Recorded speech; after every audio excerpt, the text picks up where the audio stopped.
আজকে আমি আপনাদেরকে দেখাবো একটা ট্রান্সফরমার রিওয়াইন্ডিং করা এবং সেটাকে ব্যবহার উপযোগী করে তোলা।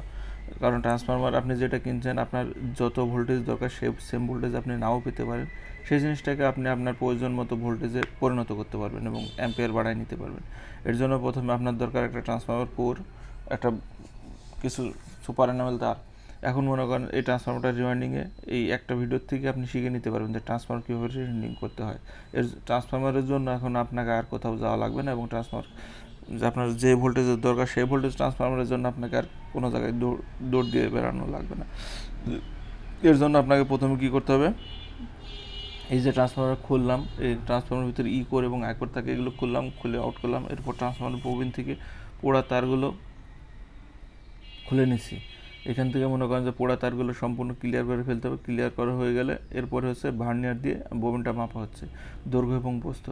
এখন এখানে একটা আপনার হচ্ছে ট্রান্সফরমার দৈর্ঘ্য এবং মানে সেন্টিমিটার স্কোয়ারের মাপটা আসবে এখানে। আপনার কাছে যদি ভার্নিয়ার না থাকে আপনি স্কেল দিয়েও করতে পারবেন। দাগটানা যে স্কেল সেখানে মিলিমিটার এবং সেন্টিমিটারের মাপ থাকে। পাশে আপনি একটা দেখছেন একটা ইমেজ দেওয়া আছে ডেমো কারে, এই সেম ক্যালকুলেশনটা হবে সেম। আপনি ববিনের দৈর্ঘ্য এবং প্রস্থের মাপটা নেবেন। প্রস্থের মাপটা আপনি কোর থেকে নিতে পারবেন, কারণ কোরের মাপটাই অ্যাকুরেট মাপ, ববিনের মাপ একটু বড় থাকে। এরপরে এখানে মনে করেন আপনি ববিনের দৈর্ঘ্য এবং প্রস্থের মাপটা লিখে নিলেন সেন্টিমিটার, এরপর দুটা গুণ দিলেন সেন্টিমিটার স্কোয়ার হলো। এখন 50 হার্জ ফ্রিকোয়েন্সির জন্য আমাদের দেশে যেহেতু 50 হার্জ ফ্রিকোয়েন্সির জন্য একটা কমন ফর্মুলা হচ্ছে এই 42, মানে 42কে ভাগ দিতে হবে। মানে আমাদের আয়রন কোর ট্রান্সফরমার এবং 50 হার্জ ফ্রিকোয়েন্সির জন্য কমন ফর্মুলা এটা। এই 42কে ভাগ দিতে হবে। আপনার যে মানটা আসলো, মানে ট্রান্সফরমারের ববিনের দৈর্ঘ্য এবং প্রস্থ দুইটা গুণ করে যে সেন্টিমিটার স্কোয়ার বের হয়েছে সেই মান দিয়ে আপনার 42কে ভাগ দিতে হবে। তাহলে টার্ন পার ভোল্টেজ বের হবে, মানে প্রতি প্যাসে কত ভোল্টেজ, মানে 1 ভোল্টেজ ড্রপ করার জন্য কত ভোল্ট লাগবে। এখন মনে করেন যে ট্রান্সফরমারের ইনপুট এবং আউটপুট রেশিও কিন্তু সেম। এখন আপনার মনে করেন যদি প্রাইমারি ভোল্টেজ মনে করেন আপনার সাপোজ বের হচ্ছে টার্ন পার 2 ভোল্ট অথবা 3 ভোল্ট বের হলো, আপনার 42কে আপনার ট্রান্সফরমারের যে মিলিমিটার সেন্টিমিটার স্কোয়ার বের হয়েছে সেটা দিয়ে ভাগ করে আপনার 3 বের হলো। তাহলে আপনার কী করতে হবে, এবার 3 বের হলে এই আপনার যদি ইনপুট আপনার সাপ্লাই ভোল্টেজ 220 হয়, তাহলে আপনি 220 দিয়ে 3কে গুণ দেন, তাহলে আপনার 660। তাহলে আপনার প্রতি প্যাসে মানে 220 ভোল্ট ইনপুট দিতে হলে আপনার 660 প্যাস লাগবে প্রাইমারি উইন্ডিং। এই সেম প্রসেস আপনার সেকেন্ডারিতে কত ভোল্টেজ দরকার, সেকেন্ডারি ভোল্টেজের জন্য আপনাকে কী করতে হবে, সেমভাবে আপনার 12 ভোল্ট দরকার না 14 ভোল্ট দরকার না 50 ভোল্ট দরকার, সেমভাবে মনে করেন আপনি একটা 12 ভোল্ট ব্যাটারি চার্জ দেবেন। 12 ভোল্ট ব্যাটারি চার্জ করার জন্য আপনার দরকার হচ্ছে 14 ভোল্ট ট্রান্সফরমার বা 13.8। তাহলে আপনার এটাকে আপনি তখন ওই মানকে আপনি গুণ দেন 13.8 দিয়ে অথবা 13 দিয়ে।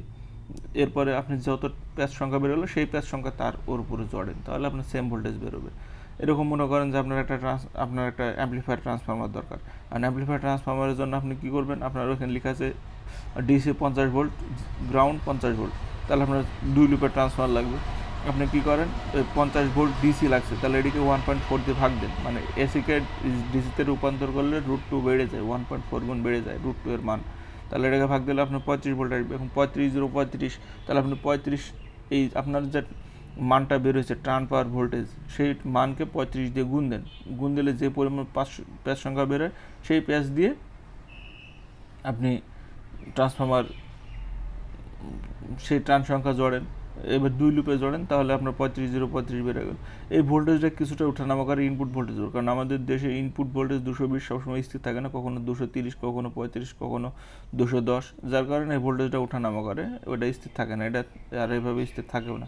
সেমভাবে আপনার এই যে আমি যেমন এটা করতেছি, এটা হচ্ছে অ্যাম্পলিফায়ার ট্রান্সফরমার, এটা আমি 50 ভোল্ট বের করবো, 50 মানে 2 লুপের ভোল্টেজ বেরোবে, আর একটা 12 ভোল্ট বের করবো। আপনি সেম আপনার যদি এরকম অ্যাম্পলিফায়ারে ট্রান্সফার দরকার, আপনি যে কোনো একটা পুরানো ভাঙাড়ির দোকানে যান, গিয়ে দেখেন যে স্টেবিলাইজারের ট্রান্সফর্মার পান কিনা।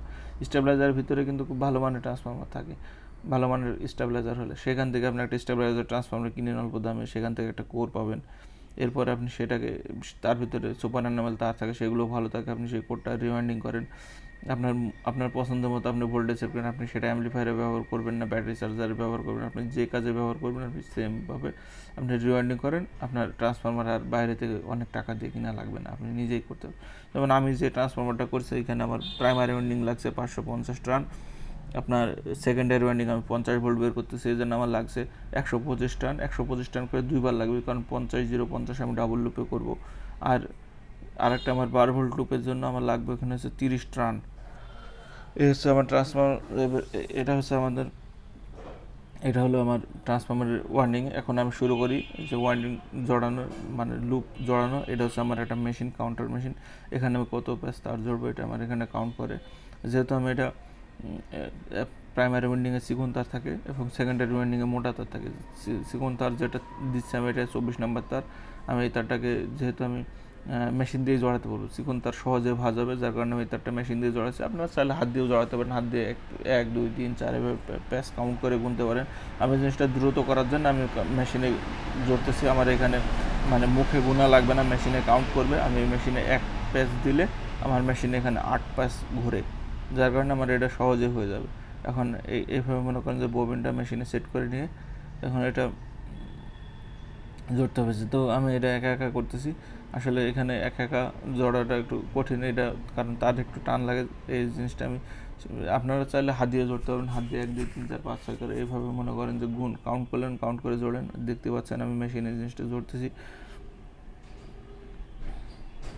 এরপরে প্রাইমারি উইন্ডিং এভাবে জড়তে হবে। প্রাইমারি উইন্ডিংয়ের আমার 550 টার্ন ছিল। আমি এখানে 550 টার্ন শেষ করলে মনে করেন যে এটা লেয়ার বাই লেয়ার জড়তে হবে। মনে করেন এক সাইড থেকে জোরে আসলেন, আবার এক সাইডে গেলেন, এইভাবে মনে করেন সিরিয়ালে যাতে ক্রস ল্যাপিংটা কম হয়। ক্রস একটা তার আরেকটার উপরে যদি উঠে যায় তাহলে আপনার ববিনের জায়গা কম পাবেন।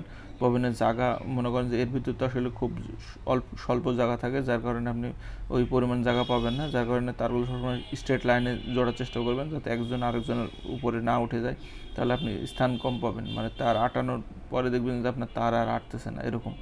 এরপরে মনে করেন যে আপনার এই যে একটু বাড়ি দিয়ে নিচ্ছেন, সাইডের তারগুলো ফুলে যায়, কারণ এই কর্নারে যে ব্যান্ড হচ্ছে, ব্যান্ডের কারণে মাঝখানে কিছুটা ফুলে যায়।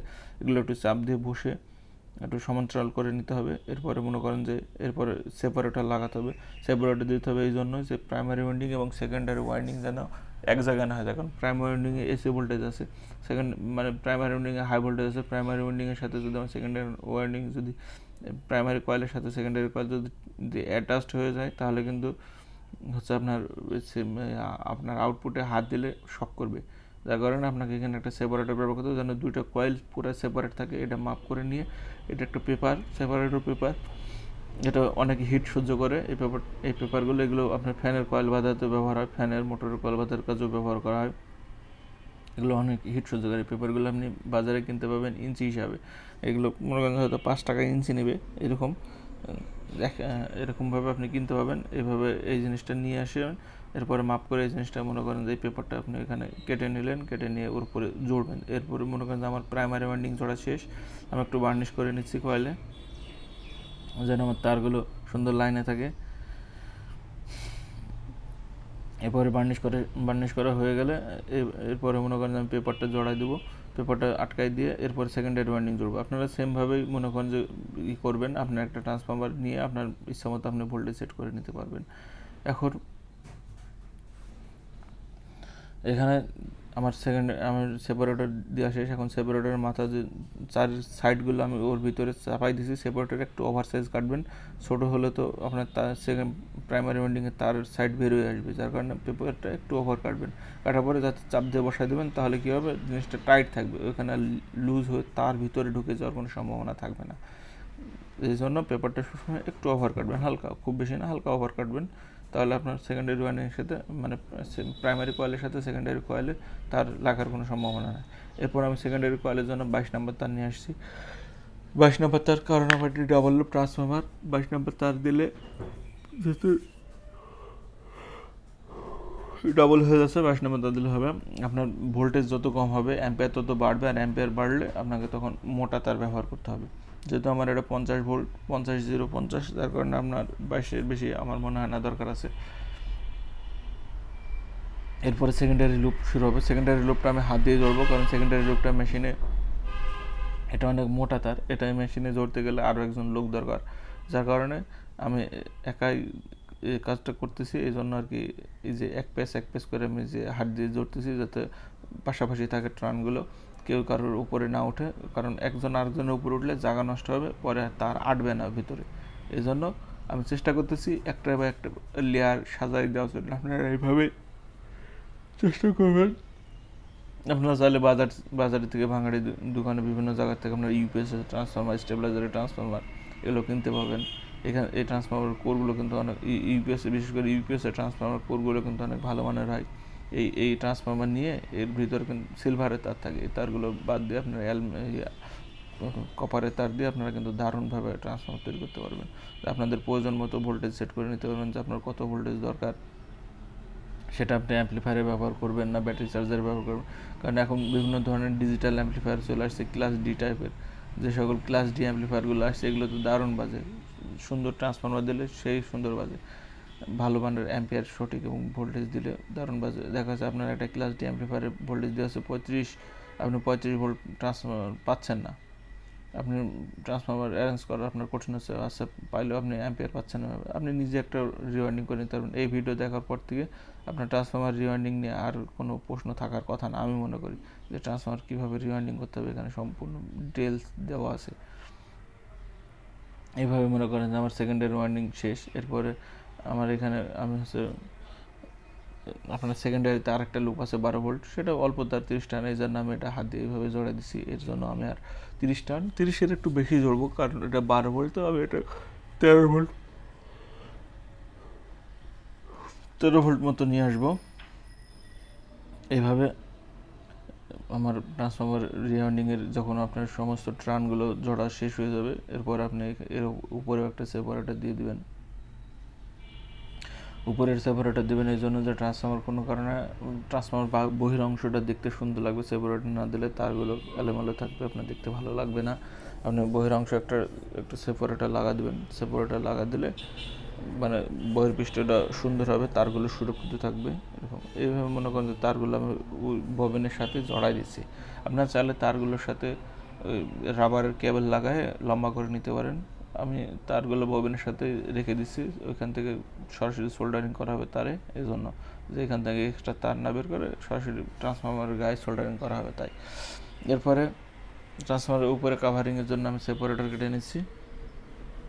এই সেপারেটর দিয়েই এই সেপারেটরটা ওই সেম মাপে আর কি দাগাই নেওয়া হচ্ছে, দাগাই নেওয়ার পরে এই সেপারেটরটা কেটে দেওয়া হবে।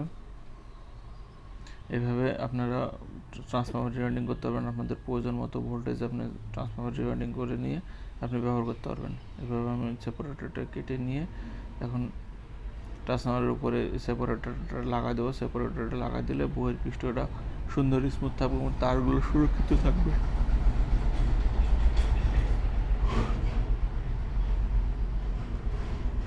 এরপরে আমি উপরে হচ্ছে আপনার মাস্কিং টেপ, এটা মাস্কিং 2 ইঞ্চি মাস্কিং টেপ, আমার বোবেনের সাইজটা 2 ইঞ্চি, এটা 2 ইঞ্চি মাস্কিং টেপ জোড়া দিলাম সুন্দর করে, তাহলে আমার জিনিসটা হয়ে গেল। এখন সাইডে যে তার যে টেপের অংশগুলো অথবা সেপারেটরের অংশগুলো ভাঁজে ছিল সেগুলো চাপ দিয়ে বসাই দিয়েছে। এখন আমি কোরগুলো ঢোকাবো, কোরগুলো আগে ঢোকাই নেবো এক সাইড দিয়ে, একটা কোর, তারপর একটা কোর, দুই দিক থেকে কোরগুলো ঢোকাই নেবো। এভাবে কোরগুলো সম্পূর্ণ ঢোকানো শেষ হলে, দুই পাশ থেকে কোরগুলো ঢোকানো শেষ হলে পরে এখন আমি এর উপর দিয়ে বাকি দু একটা যে কোরগুলো থাকে এগুলো চাপ দিয়ে ঢোকাই দিয়ে এর উপরে কোর ঢোকাতে হবে। এখন এখানে বুঝতে পারবেন যে একটা কোরের মাথায় একটা করে কোর, এভাবে আর কি কোরগুলো ঢোকাতে হয়। দুই পাশ থেকে কোর ঢুকছে, এবার দুই পাশ থেকে কোর ঢুকবে, একটার মাথায় একটা, একটার মাথায় একটা, একটার মাথায় একটা, এভাবে আর কি সেট হবে। প্রতিটা গ্যাপে একটা একটা করে কোরগুলো বসাই নেবেন। বসাই নিয়ে তারপরে আপনি ট্রান্সফরমারের সুন্দরভাবে কোর এবং কোরগুলো সাজায় নেবেন। আমি দেখতেই পাচ্ছেন যে আমি এগুলো একটা একটা করে সাজাচ্ছি, প্রতিটা গ্যাপে কোর এবং কোরের মাঝে একটা করে গ্যাপ থাকে, সেই গ্যাপে সাজায় নিয়ে এরপরে আমার ট্রান্সফরমার মানে কাভারিং করা শেষ লাগানো। এখন আমি তারগুলো সোল্ডারিং করে তার মাথাগুলো ছুটাই নিচ্ছি, তার উপরে যে ইনসুলেশন আছে সেই ইনসুলেশনগুলো ক্লিয়ার করে সোল্ডারিং ধরাই নিচ্ছি। এরপরে আমি ট্রান্সফরমারটা চেক করবো যে আমার ট্রান্সফরমারটার কী অবস্থা। এখন সোল্ডারিং করা প্রায় শেষের দিকে, যেহেতু নতুন তার আগে একটু হাঁচড়াই নিতে হয়, একটু ঘষে নিকেলগুলো নষ্ট মানে ক্লিয়ার করে নিতে হয়, এরপরে সোল্ডারিং করলে সুন্দর সোল্ডার হয়। ব্যাস, এরপরে ক্লিয়ার করা হয়ে গেছে। এখন আমি এখানে একটা এসি কর্ড লাগাই, এখন ভোল্টেজগুলো চেক করব। ট্রান্সফরমারে কিছুটা নয়েজ আসতে পারে, ববিনগুলো ভালো টাইট না হলে এরকম নয়েজ হয়। নয়েজ হলে আপনার উপরে বার্নিশ দিয়ে দিবেন, বার্নিশ দিয়ে দিলে ববিনগুলো টাইট হয়ে যাবে। ববিনগুলো টাইট হলে আর আপনার এই নয়েজটা আসবে না। এখন আমার সেকেন্ডারি ওয়াইন্ডিংয়ে ভোল্টেজগুলো ঠিক আছে কিনা এই জিনিসগুলো আমি চেক করা হচ্ছে। যে আমি প্রাইমারিতে যে ভোল্টেজ দিলাম সেই ভোল্টেজ সেকেন্ডারিতে সেম রেশিওতে আমি ভোল্টেজ পাচ্ছি কিনা, যেহেতু আমি একটা কাজ করলাম ফাইনালি সেই কাজটা আমার অ্যাকুরেট হচ্ছে কিনা এই জিনিসটাই।